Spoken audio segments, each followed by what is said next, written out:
Bonjour à tous, bienvenue dans le studio d'InSecU depuis Paris. Nous sommes en direct, une émission de débat baptisée Inside InSecU, une émission de débat centrée sur la vie des étudiants, sur leurs désirs, sur leur avenir dans le monde du travail, dans un monde, on le sait, en pleine transition digitale, dans un monde en pleine mutation. Comment se projettent ces étudiants? Quels sont leurs souhaits, leurs désirs, je le disais, leurs aspirations? Quel rôle aussi joue l'enseignement supérieur? En exclusivité, nous dévoilerons dans cette émission de débat une étude d'Aris Interactive. Alors pour en débattre sur ce plateau, Catherine Lespine, la présidente d'InSecU, bonjour. Bonjour Eric. À vos côtés, Bruce Roch, le directeur RSE Solidarité d'Atego Group. À ma droite, Jean-Daniel Lévy, le directeur du département politique d'opinion Aris Interactive. Bonjour aussi à vous. Et puis Benoît Serre, le vice-président délégué de l'Association nationale des DRH. Catherine Lespine, je vais commencer avec vous. Pourquoi est-ce que vous avez souhaité mener cette étude sur les aspirations, sur l'avenir des étudiants au travail avec Aris Interactive ? Parce que je crois que quand on rassemble 25 000 étudiants, notre groupe a beaucoup bougé ces 2 dernières années, puisqu'en fait, aujourd'hui, on regroupe un pôle ingénieur, management, sciences politiques et communication, création digitale.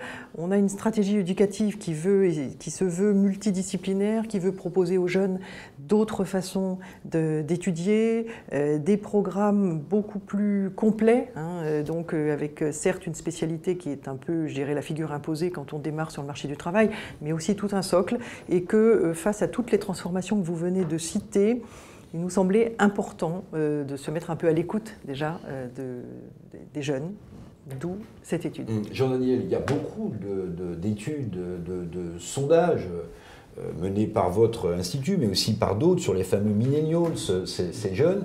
Est-ce qu'il y a une caractéristique? Quelles sont les particularités de cette étude dont on va dévoiler les principaux enseignements?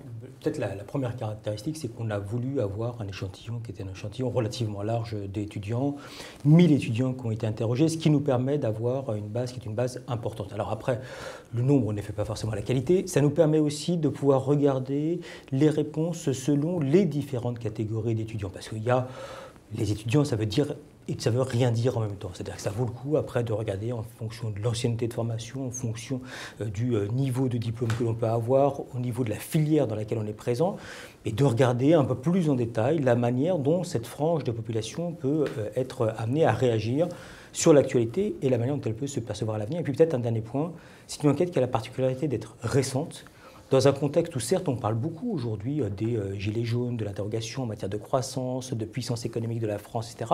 Et également de thématiques dont on peut voir que l'émergence des thématiques à caractère économique, social et sociétal, notamment en matière d'environnement, notamment en matière de responsabilité des individus, est plus forte que par le passé, et ça traverse l'ensemble de l'étude qu'on a réalisée. Alors je vous propose, mesdames, messieurs, d'aborder 2 thèmes qui me semblent ressortir de ce que pensent beaucoup d'étudiants.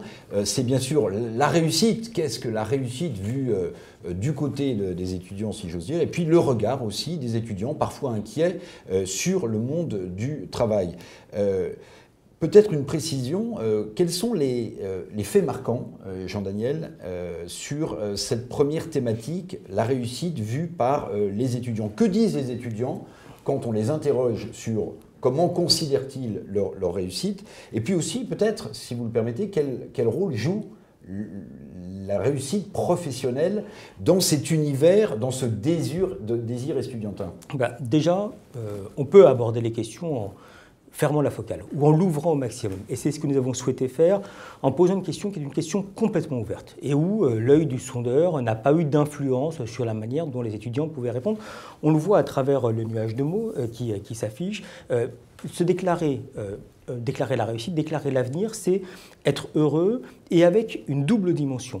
Une dimension relative à la famille et une dimension qui est relative au métier et au travail en tant que tel, sachant qu'on souhaite être heureux dans les 2 aspects. On souhaite être heureux aussi bien dans le cadre du travail que dans le cadre de sa vie familiale. Donc on est aujourd'hui face à des personnes qui sont étudiantes, qui sont pleinement dans la construction de leur avenir professionnel et pour autant ils ne vont pas uniquement nous parler de leur vie professionnelle, mais également de ce que peuvent être les à côté, et notamment les à côté en matière de relations professionnelles. Et puis il y a également un deuxième aspect, je pense qu'on va le voir apparaître à travers le tableau suivant, où lorsqu'on les interroge, l'idée c'est de pouvoir travailler déjà sur un sujet qui intéresse dans le cadre de la vie quotidienne. Faire en sorte qu'il puisse y avoir un bon équilibre entre la vie personnelle et la vie professionnelle, et puis également avoir les moyens de faire en sorte que l'on puisse mener à bien une activité quotidienne qui est plutôt plaisante.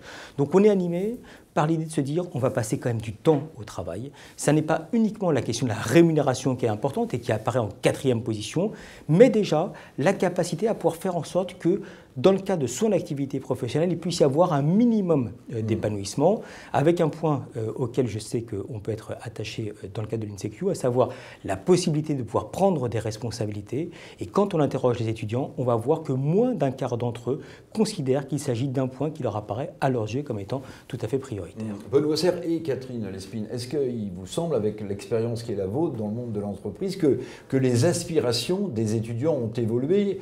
Jean-Daniel le rappelait, être heureux, c'est réussir sa vie personnelle, c'est réussir sa vie professionnelle. Est-ce que vous avez le sentiment tous les deux que ces choses ont évolué dans le temps?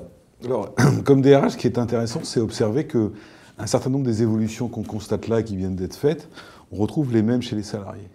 C'est assez intéressant de constater que les salariés eux-mêmes sont aujourd'hui assez demandeurs, notamment de travailler sur des projets qui les intéressent, de ne pas rester bloqués dans la même fonction très longtemps. Donc il y a des points communs, ce qui est plutôt une bonne nouvelle, en fait, parce que ça veut dire que, enfin, les aspirations d'un salarié en poste, même depuis 5, 6 ou 10 ans, les aspirations d'un étudiant qui entre en entreprise commencent à se croiser. Ça pose une question, qui est accélérer encore notre capacité à adapter notre modèle de management et notre modèle d'organisation. Parce qu'il faut être honnête, les organisations et les entreprises ne sont pas complètement prêtes à accueillir ce type de choses.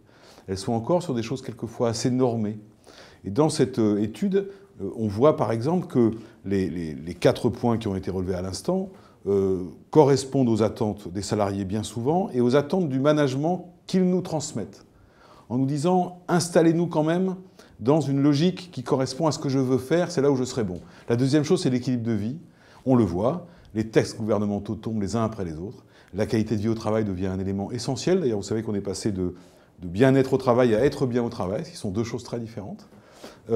Ça commence à prendre du temps. On parle beaucoup de télétravail, c'est l'actualité de ces derniers jours. Voilà. Ce qui est intéressant, c'est aussi le fait que l'exercice de responsabilité est assez peu recherché. Jean-Daniel Lévy l'a noté. Très honnêtement, il est assez peu recherché aussi dans les entreprises aujourd'hui. Même question, Catherine Lespine, sur les aspirations pour planter le décor. Il me semble que les choses ont beaucoup évolué depuis quelques années. Je trouve que les jeunes, peut-être ce qui a changé, c'est que les jeunes, regardant leurs parents, finalement se sont rendus compte que quand on n'avait pas un bon équilibre et qu'on tombait soit d'un côté, soit de l'autre, c'est-à-dire une vie professionnelle qui déborde dans les horaires, enfin, etc., créait forcément des situations difficiles. Donc les jeunes ne veulent pas tomber dans ce travers, donc je ne suis pas étonnée de trouver l'intérêt sur des sujets avant les responsabilités, parce qu'on sait très bien que tout ça, c'est vrai un jour, c'est plus vrai le lendemain. Avoir un bon équilibre et puis un peu se donner les moyens. Enfin, je ne suis pas étonnée, je pense que ces jeunes-là ont un sens du concret un peu plus important que ce qu'on avait nous. Bruce Roch, pareil, si on doit revenir sur ce qu'a dit Catherine et Benoît, comment, avec l'expérience qui est la vôtre, je rappelle que vous êtes directeur RSE Solidarité d'Adecco Group, comment est-ce que les entreprises appréhendent ces nouveaux rapports à la réussite lorsqu'on voit les chiffres que l'on a vus à l'écran? Est-ce que les choses ont changé? Alors moi, ce que je vois, c'est une nouvelle façon de se mettre en scène pour les entreprises. On parle beaucoup de marque employeur et de rapport à l'attractivité, à la fidélisation. Comment est-ce qu'on va valoriser le fait d'être une entreprise où il fait bon vivre? Comment est-ce qu'on va essayer de mettre en avant des actions sociétales qui ont du sens pour tous, qui ont du sens pour les jeunes, mais qui ont du sens également pour les salariés. Et là, je rejoins complètement Benoît. On est finalement sur une congruence.